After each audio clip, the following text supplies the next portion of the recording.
Good evening. Tonight, we're examining a critical development in the ongoing conflict that has profound implications for international security. On December 17, 2025, Russian President Vladimir Putin delivered remarks at Russia's annual Defense Ministry meeting that reveal much about Moscow's actual position on peace negotiations. Let's break down what was said, what it means, and why understanding this moment is crucial for anyone following this conflict. At the Defense Ministry gathering, surrounded by military leadership, President Putin made several significant declarations. According to Russian state media translations, he stated that Russia has gained and firmly holds what he termed the strategic initiative across the entire front line. He claimed Russian forces had liberated over 300 settlements during 2025 and praised military operations against Ukrainian defensive positions. However, the most revealing portion of his address concerned ongoing peace negotiations. Putin stated that Russia would prefer to resolve what he calls the root causes of the conflict through diplomatic channels. But he added a critical qualifier. If the opposing country and its foreign supporters refuse to engage in what Moscow considers substantive discussions, Russia will achieve the liberation of its historical territories through military means. This framing deserves careful analysis. Notice the conditional structure. Russia presents itself as preferring diplomacy while simultaneously threatening military escalation if negotiations do not produce desired outcomes. The use of the term historical lands is particularly significant, as this phrase lacks precise definition and could theoretically encompass territories far beyond currently contested regions. Ukrainian President Volodymyr Zelensky responded to these remarks by pointing out that other European nations could potentially be labeled as historical lands by Moscow. He emphasized the need for genuine protection from what he characterized as this approach to international relations. To comprehend the current diplomatic situation, we need to examine what Moscow is actually requesting in these peace discussions. According to multiple diplomatic sources and leaked negotiation documents, Russia's position includes several key demands. First, Moscow seeks international recognition of Crimea as Russian territory. This peninsula was annexed in 2014, an action that the international community widely condemned as violating international law and Ukrainian sovereignty. Second, Russia demands recognition of 4 additional regions as Russian territory: Donetsk, Luhansk, Zaporizhia, and Kherson. The situation becomes more complex when we note that Russian forces do not currently control all of these territories.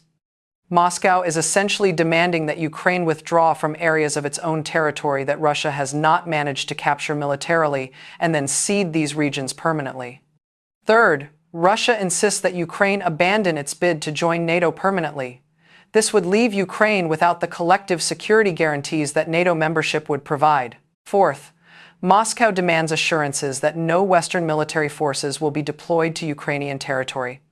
Russian officials have stated that any NATO personnel in Ukraine would be considered legitimate targets for military action. These demands, taken together, would leave Ukraine territorially diminished, militarily vulnerable, and unable to seek protection from potential future aggression. Critics argue this resembles not a peace proposal, but rather a framework for conquest that seeks international legitimization. The past 2 months have seen intensive diplomatic engagement. In late November, reports emerged of a 28-point draft peace plan developed through discussions between American and Russian officials. When details of this document became public, Ukrainian and European officials expressed serious concerns about its contents.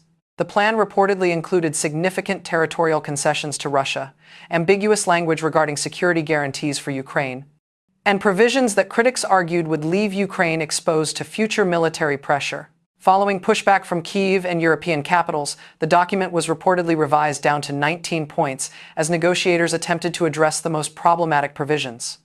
On December 2nd and 3rd, American envoys Steve Witkoff and Jared Kushner traveled to Moscow for extended discussions with President Putin. These meetings lasted approximately 5 hours.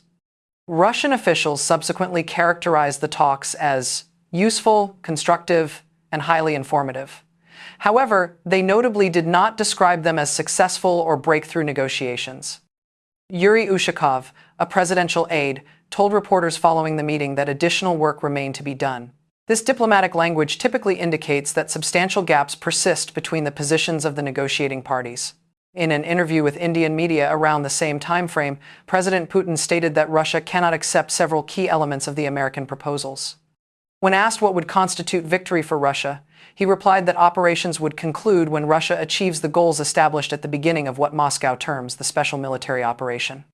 This response is revealing because it indicates that nearly 4 years into the conflict, Russia's stated war aims remain unchanged from their original formulation in February 2022. In mid-December, President Zelensky met with American envoys in Berlin on December 16th. He characterized the evolving peace proposal as not perfect but potentially workable.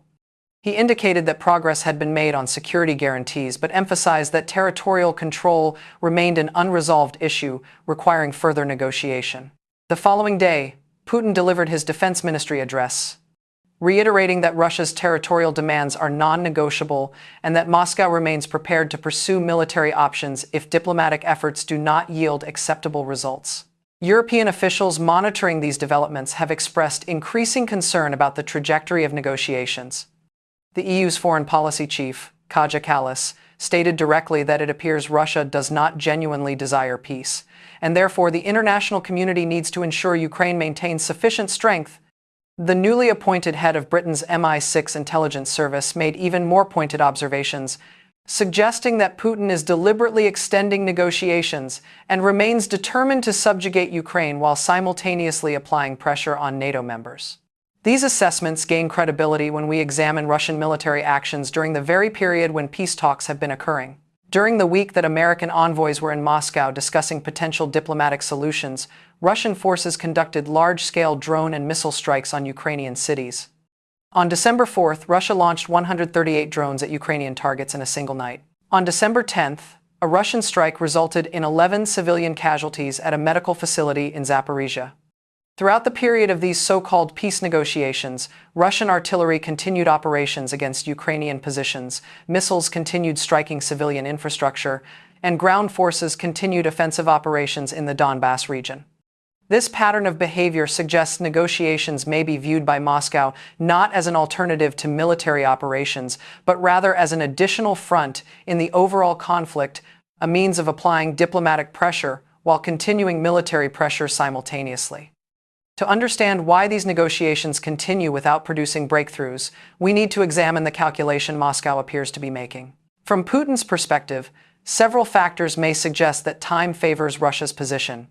First, on the battlefield, Russian forces have made gradual territorial gains, albeit at enormous cost. According to Western estimates, Russian casualties exceeded 400,000 killed and wounded during 2025 alone. The Institute for the Study of War has calculated that, at current rates of advance, it would take Russia until August 2027 to fully capture just the Donetsk region. This represents extraordinarily slow progress purchased with catastrophic casualties. However, from Moscow's viewpoint, it nonetheless represents forward movement. Second, Putin may perceive opportunities in Western political dynamics. The election of Donald Trump, who campaigned on promises to end the war quickly, may suggest to Moscow that American patience has limits. Some European nations, while maintaining support for Ukraine, face domestic political pressures as the conflict extends into its 4th year. Defense expenditures, energy costs, and general war fatigue create political challenges for democratic governments in ways they do not for autocratic regimes. Third, Moscow recognizes that Ukraine faces enormous strains.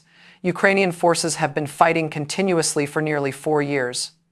Ammunition supplies remain a persistent challenge despite Western assistance. Manpower is stretched following years of mobilization. Energy infrastructure has been systematically targeted, leaving millions without reliable electricity as winter approaches. The population endures tremendous hardship and naturally desires an end to hostilities.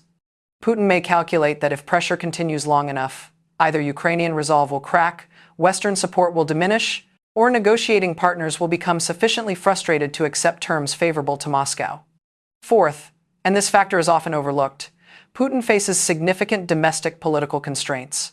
He has spent 4 years framing this conflict to the Russian population as an existential struggle against NATO aggression, portraying Ukraine's government as controlled by forces hostile to Russia, and characterizing the war as essential to Russian survival and historical destiny.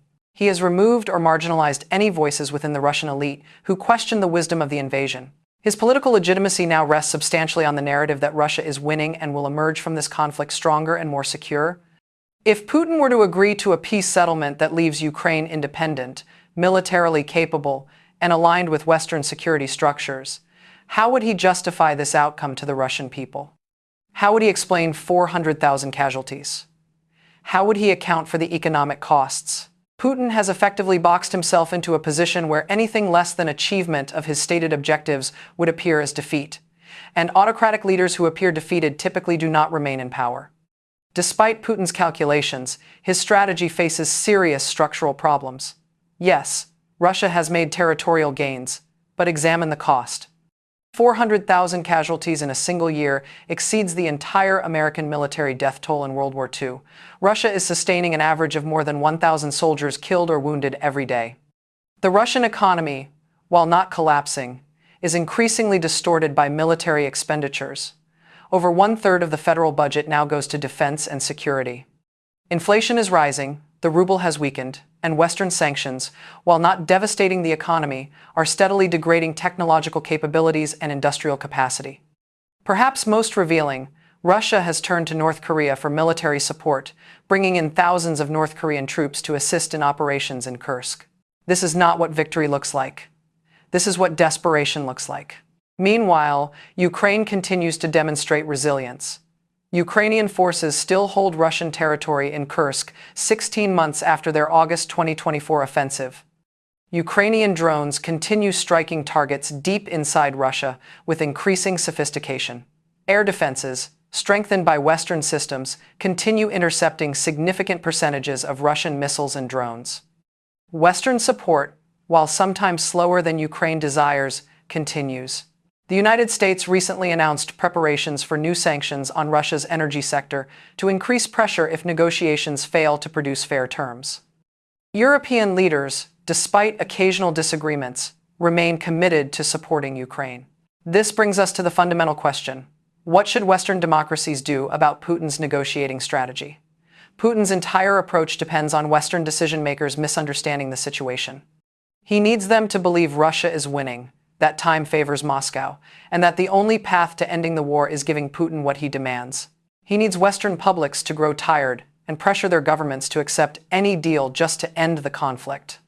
He needs frustration to build until negotiating partners throw Ukraine under the bus in pursuit of a quick diplomatic resolution. But what if the West doesn't blink? What if instead of pressuring Ukraine to accept unfavorable terms, the United States and Europe dramatically increase military assistance? What if instead of treating Putin's territorial demands as the starting point for negotiations, the West makes clear that aggression will not be rewarded? What if Western democracies settle in for sustained support of Ukraine for as long as necessary? If these conditions materialize, Putin's strategy suddenly appears less strategic and more like a bluff that no one is calling.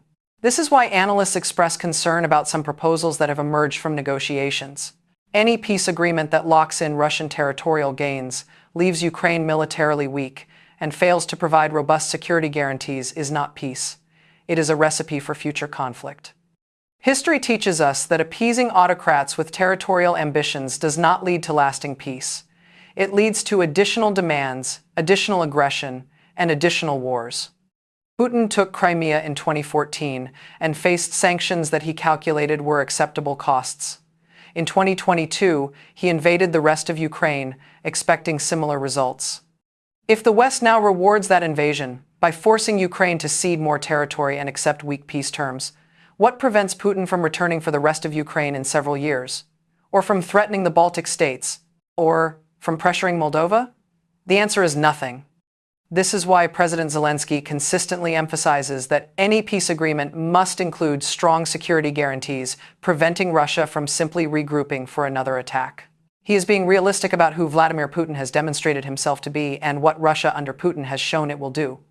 As 2025 concludes and negotiations continue into the new year, we find ourselves at a dangerous but not hopeless juncture. Putin's strategic silence actually represents a position of weakness disguised as strength. He is not silent because of supreme confidence. He is silent because he lacks a good exit strategy and hopes the West will provide one through concessions he can present as victory. If the West holds firm, if Ukraine continues fighting effectively, if military aid continues flowing, and if Western unity holds, then Putin's calculations begin to change. Eventually, even Putin must reckon with the reality that Russia cannot win this war militarily, cannot sustain these losses indefinitely, and cannot afford to remain an international pariah forever. The question is whether the West has the patience and resolve to wait Putin out. Putin is betting that Western democracies, with their electoral cycles and public opinion dynamics, will break before his autocracy does. He is betting that diplomatic pressure for quick results will override principles. He is betting that economic concerns will trump strategic interests. He is betting that Ukraine will eventually have no choice but to accept whatever terms Russia dictates. These are the wagers Putin is making with his negotiating strategy. Whether those bets succeed or fail will determine not just Ukraine's future, but the future of European security and the international order itself. The bottom line is this: Putin's refusal to negotiate seriously is not a sign of strength. It is a sign that he is trapped in a war of his own making, with no favorable exit. His demands for more territory, his threats to escalate, his insistence that Russia will take historical lands by force if necessary, this is not confident negotiating posture. This is a dictator who has bet everything on a war he cannot win and cannot afford to lose. The worst thing the West could do now is give him an exit by pressuring Ukraine into surrender disguised as peace. Because that does not end this war. It sets up the next one. And the next one might not be limited to Ukraine. Putin's strategic silence is really a strategic trap for him, not for the West. The international community simply needs to stay strong enough, patient enough, and principled enough to let him fall into it. That concludes tonight's analysis. Thank you for watching. We'll continue monitoring these developments and bringing you in-depth analysis as events unfold.